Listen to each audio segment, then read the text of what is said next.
സാംസ്കാരിക തലസ്ഥാനമായി തൃശ്ശൂരിൻ്റെ കാരണവരായിട്ടാണ് അപ്രീം തിരുമേനിയെ കഴിഞ്ഞ കുറേ നാളുകളായി നാം എല്ലാം കണ്ടുകൊണ്ടിരുന്നു.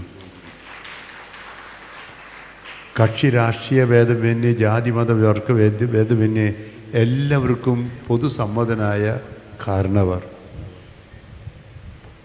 അപ്രീം തിരുമേനി തീർച്ചയായിട്ടും നേരത്തെ ഔഗ്യം തിരുമേനിയും മറ്റു എല്ലാവരും തന്നെ സൂചിപ്പിച്ചതുപോലെ തൃശ്ശൂർക്കാർക്ക് മാത്രമല്ല പൊതുസമൂഹത്തിന് മുഴുവൻ തന്നെ പ്രിയപ്പെട്ട ഒരു വ്യക്തിത്വമായിരുന്നു.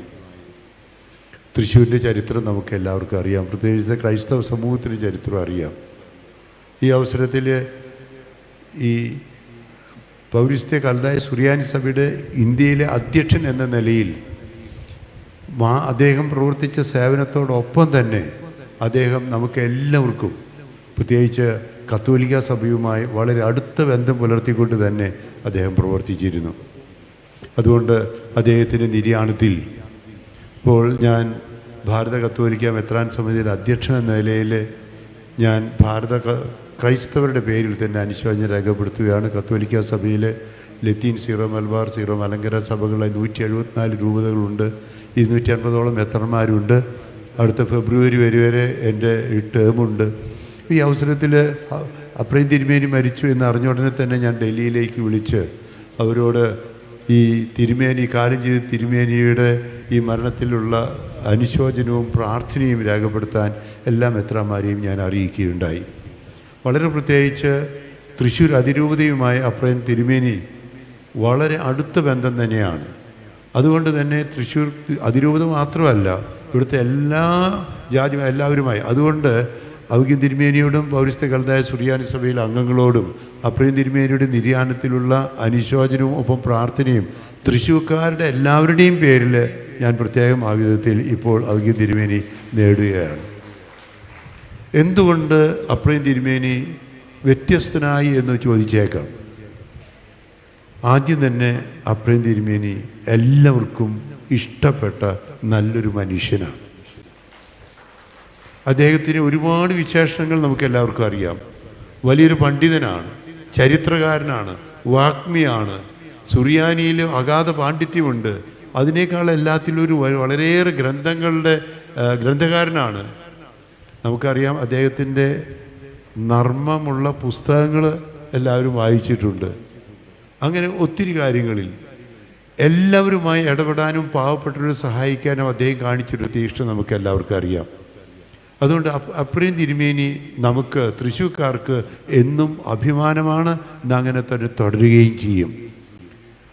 നമുക്കറിയാം, പ്രത്യേകിച്ച് 1968 അദ്ദേഹം ഈ മേൽപ്പെട്ട സ്ഥാനം ഏറ്റെടുത്തത്. അതിനുശേഷം അന്ന് ആൽപ്പാട്ട് പിതാവാണ്, കഴിഞ്ഞ് കുണ്ടുകുളം പിതാവ് വന്നു, തൂങ്കുഴി പിതാവ് വന്നു. ഈ കാലഘട്ടത്തിലൊക്കെ തൃശ്ശൂർ അതിരൂപതയുമായി വളരെ അടുത്ത ബന്ധം അദ്ദേഹം എന്നും പുലർത്തിയിരുന്നു. മാത്രമല്ല, ഞാൻ പ്രത്യേകം പറയുന്നത് എല്ലാ സഭകളുമായി, എല്ലാ മതസ്ഥരുമായി അദ്ദേഹം മാർപ്പാപ്പിയുമായിട്ട്, നിങ്ങൾക്കറിയാം, പാത്രിയാർക്കീസും അപ്രീം തിരുമേനിയൊക്കെ റൂമിൽ പോയി മാർപ്പാപ്പിയെ കണ്ട് അവർ പലതരത്തിലുള്ള ധാരണകളുണ്ടായിട്ട്, യാക്കോബായ സഭ, ക്ലീമിസ് തിരുമേനിയുണ്ട്, യാക്കോബ സഭയുമായിട്ട് പലതരത്തിലും ധാരണകൾ സഭാ ജീവിതത്തിൽ തന്നെ ഉണ്ടാക്കാൻ സാധിച്ചിട്ടുണ്ട്. എന്നും ഇന്റർ ചർച്ച് കൗൺസിലാകട്ടെ അല്ലെങ്കിൽ മറ്റ് എക്യുമെനിക്കൽ പ്രവർത്തനങ്ങളാകട്ടെ അപ്രീം തിരുമേനി എന്നും മുന്നിൽ തന്നെയുണ്ട്. ഇപ്പോൾ തന്നെ നേരത്തെ സൂചിപ്പിച്ചതുപോലെ അപ്രീം തിരുമേനി ഇല്ലാതെ തൃശ്ശൂർ ഒരു സാംസ്കാരിക പരിപാടി ഉണ്ടാവില്ല.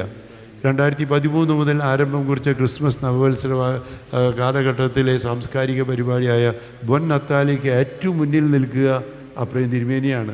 അപ്പോൾ ഈ അടുത്ത കാലം വരെ എന്നും ഫുള്ളായിട്ട് അപ്രീം തിരുമേനി മുന്നിൽ തന്നെ നടന്നിരുന്നു നമുക്കറിയാം. അപ്പോൾ എല്ലാവർക്കും എല്ലാമായി തന്നെ പ്രവർത്തിച്ച അപ്രീം തിരുമേനിയുടെ ദേഹവിയോഗത്തിൽ നമുക്ക് അനുശോചനം രേഖപ്പെടുത്തുന്നതോടൊപ്പം അദ്ദേഹത്തിൻ്റെ മാതൃക അനുകരിക്കാൻ നമുക്ക് പരിശ്രമിക്കാം.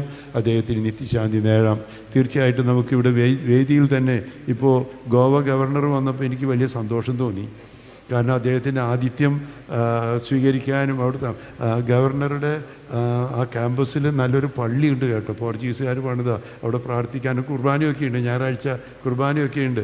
അദ്ദേഹത്തിന് ആതിഥ്യം സ്വീകരിക്കാനായിട്ട് സാധിച്ചു. അപ്പോൾ അതുകൊണ്ട് തന്നെ അദ്ദേഹം ഇപ്പോൾ ഗോവ ഗവർണർ ഇവിടെ വന്നിട്ടുണ്ടെങ്കിൽ എന്തുകൊണ്ടെന്ന് ചോദിക്കാം.